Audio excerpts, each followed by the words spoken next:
Hey yo, what's up mga ka-electric fan? Good morning! Ayan, matutunghayan nyo ngayon ang pagtitempla ni Julius ng lechon. Ayan, tinitempla ni Julius. At andyan ang bawang at sibuyas. Ayan, sibayaw at nagpapabaga na dyan para sa ating lechon baboy. Ayan, tignan nyo mamaya guys. Ayan, blue torch lang yung mga natirang balahibo ng baboy. At ayan, kaldereta ka mamaya, papaitan. Ayan.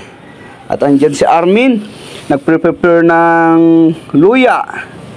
Andyan sila ate para sa kaldereta ng kambing mamaya. Andyan si An-An. At syempre, ang baby boy ko. Ayan, ang baby boy. Manang-mana kay daddy, poging-pogi. Ayan, si An-An, oh. At ayan si Julius, prepare na ang ating lechon manok. Talagang swabing-swabe yan guys. Syempre, si Julius yan eh.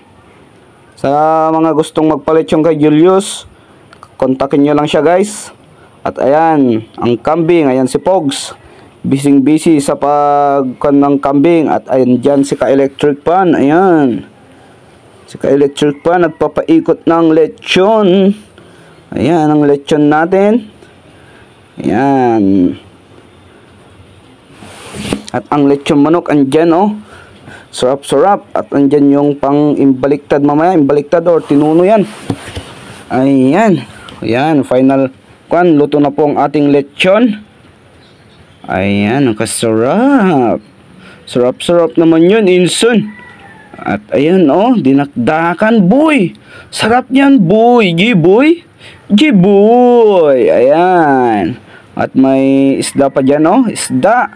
Ayan. Shout out kay Binbin. Nakuha lang namin ng murang-mura yan.